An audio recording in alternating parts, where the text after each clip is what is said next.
Sadar Nizamat Adalat. At Calcutta, a Sadar Nizamat Adalat was also established.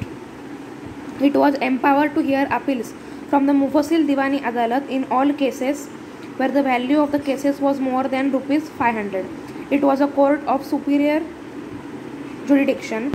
It consisted of the governor and the 2 members of the council and the quorum of a 3. A fee of 5% was required to be paid on a petition of a appeal. So it is the higher in a position Sadar Diwani Adalat, SDA. Next is the small cause Adalat.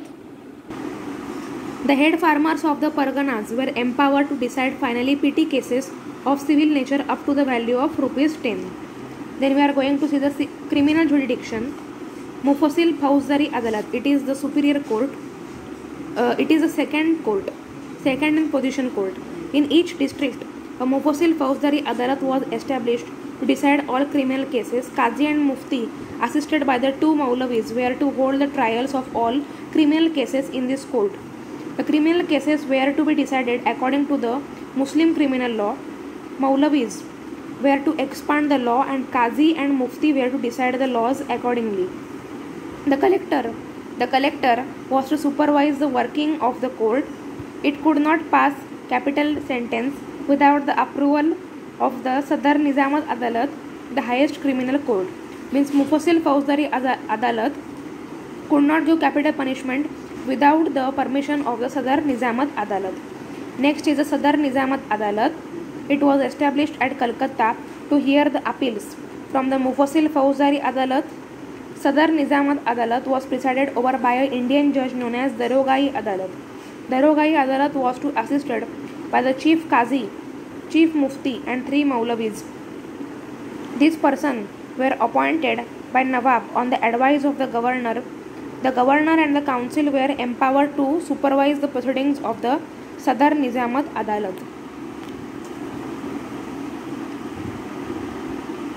In civil court, we have seen Sadar Diwani Adalat, then next to it Mufasil Diwani Adalat and then small cause Adalat. And in criminal courts, Sadar Nizamat Adalat and then Mufasil Diwani Adalat.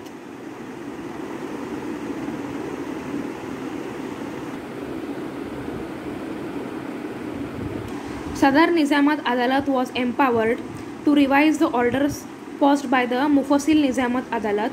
Death sentence could not be imposed by the Mufasil Nizamat Adalat without the approval of the Sadar Nizamat Adalat. A death sentence was imposed by the Nawab, who was considered as the head of the Nizamat Adalat.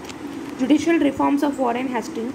He abolished the system of double government and executed the Diwani functions through the company's servants. Next are the merits of the dual system of government. These courts are made by the British East India Company, so they are known as company's courts. In the history, it was first time that the Hindu and the Muslims have got their personal laws or come together for deciding their civil and criminal laws. At each district, there was a Mufasil Diwani Adalat, Mufasil Fauzdari Adalat, civil and criminal, and have the collector to collect their revenue.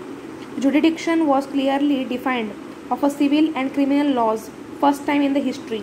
It was written in a plan of 1772. The law officers were appointed for every religion like Qazi, Pandit, Mufti and Maulavis. The court fees decided firmly in the plan of 1772. So these are the merits of the dual system of a court.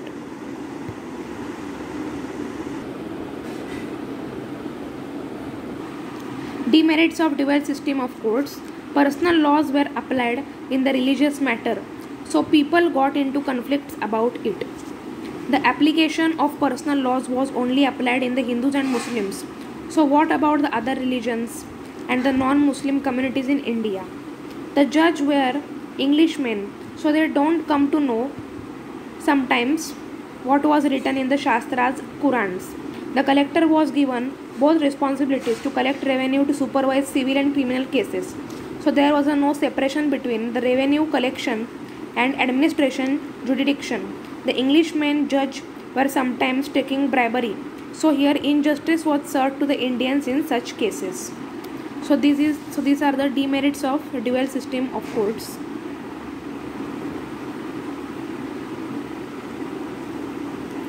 Next is the Regulating Act of 1773. So we are going to see the objects. The Regulating Act of 1773 was passed in 1773. Its main objects were to bring the management of the company under the control of the British Parliament and the British Crown, to introduce reforms in the constitution of the company at home, that means in England, to introduce reforms in the company's government in India,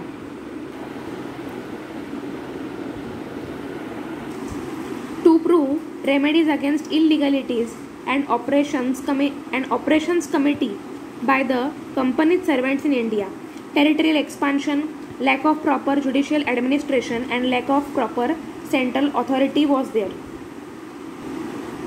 These are the objectives of the Regulating Act of 1773.